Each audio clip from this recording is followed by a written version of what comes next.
En este video hablaré de tres elementos de la hidráulica de fluidos muy importantes que guardan estrecha relación y que sin duda son parte del puente entre la ecuación de Bernoulli y la ecuación de la energía. Aunque son elementos de uso común, guardan importante trasfondo de física, matemáticas y de datos experimentales.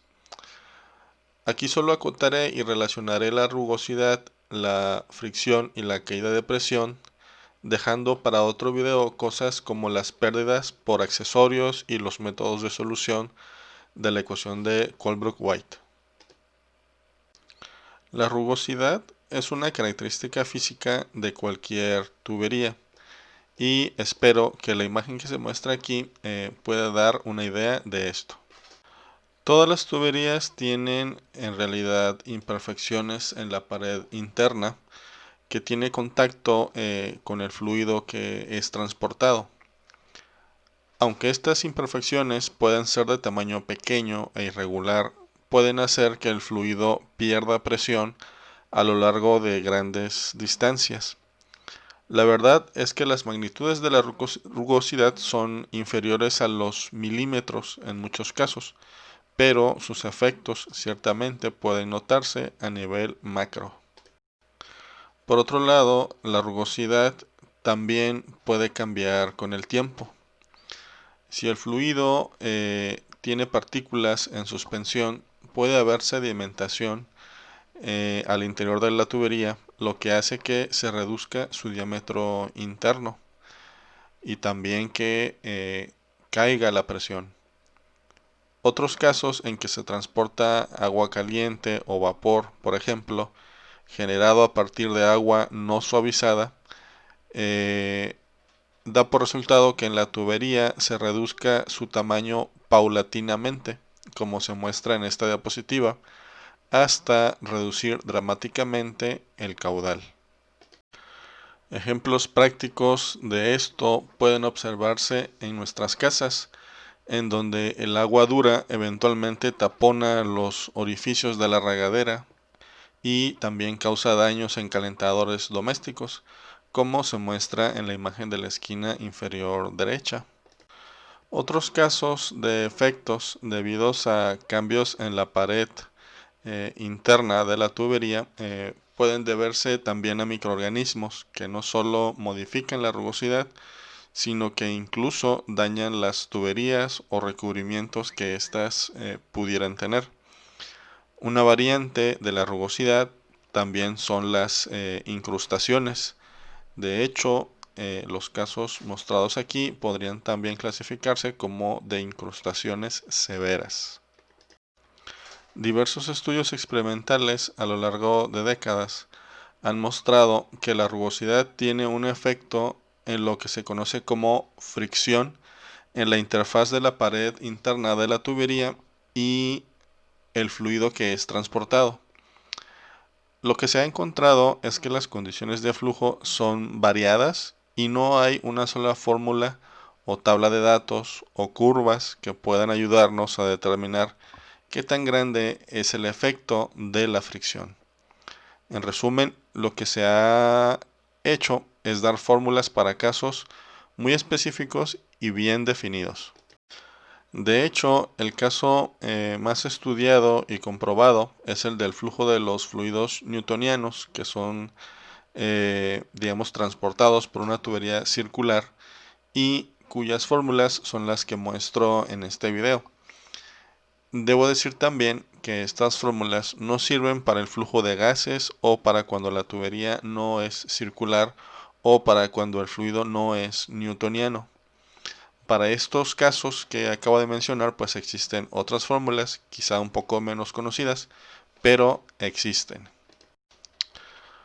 Cuando el fluido viaja con relativa baja velocidad o que el régimen de flujo es laminar, el factor de fricción que representa pues el efecto de la fricción puede determinarse por alguna de las dos fórmulas mostradas aquí. De hecho, una es 4 veces la otra y no hay ninguna consecuencia entre elegir entre una o la otra. La única diferencia es que el factor de fricción de Fanning es mayormente usado por ingenieros químicos. De hecho, parece ser que Fanning era en realidad pues ingeniero civil. Por otro lado, el factor de fricción de Darcy es común en cálculos de ingeniería civil y también en libros de texto de hidráulica. En mi opinión, creo que el factor de fricción de Darcy, o simplemente el factor de fricción, es el más popular. Regresando a la discusión del factor de fricción, debe notarse que curiosamente este no depende de la rugosidad, o al menos no cuando el fluido viaja a baja velocidad. Cuando el fluido viaja a velocidades relativamente intermedias o altas, la historia es diferente. La rugosidad empieza a tener entonces un papel importante. Ya desde inicios del siglo XX se habían hecho diversos estudios tratando de encontrar una fórmula igualmente simple a la de Fanning o a la de Darcy para cuando el fluido viaja a baja velocidad. No hubo éxito. En 1937, Colebrook y White pudieron establecer una ecuación para representar el efecto de la fricción cuando la velocidad es mayor. Y su artículo está disponible en la red en el enlace que muestro aquí en esta diapositiva. La verdad es que lo que ellos muestran en su artículo se parece poco a las ecuaciones que muestro aquí. Las que aquí se muestran pues han sido reescritas para ser más manejables y fácilmente entendibles también.